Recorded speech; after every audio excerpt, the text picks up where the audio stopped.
my fellow criminals, what are some consent boundaries that you've probably screwed up?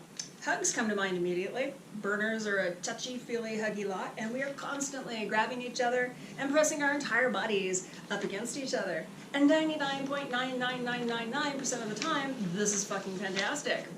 But what about that other small percentage of times? What if somebody doesn't want you to hug them? Maybe they're not feeling well, or maybe they just don't like you very much. It doesn't matter. You don't have the right to lunge at them and squeeze your body up against theirs. Get this basic concept down, and you're doing great. But it's hard to ask for a hug, I've heard some whiny bitches say. Can I get some volunteers for a moment? You and you. Invisible volunteers. Yes. For purposes of this training video.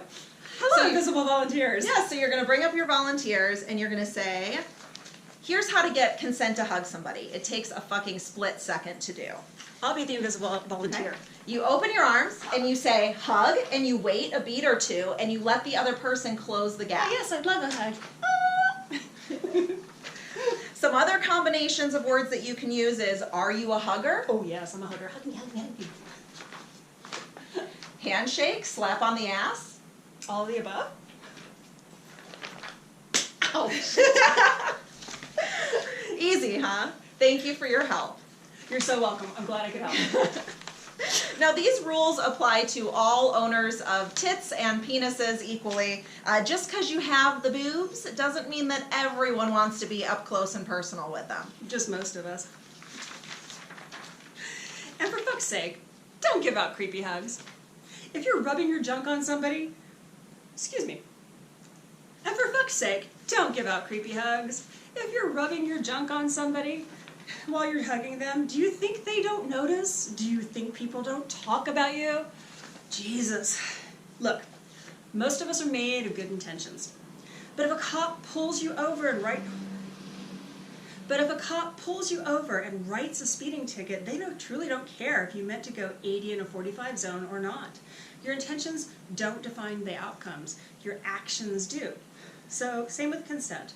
A lot of consent violence happens because we're conditioned not to use our words when it comes to sexual interactions. How utterly bonkers is that? Other consent violations happen because our judgment is compared. Maybe it's from a lack of sleep, or maybe you're outraged by world events and just aren't thinking clearly. Many things can impair our judgment, right? Have you ever done something stupid just because you weren't thinking at the moment? We all have.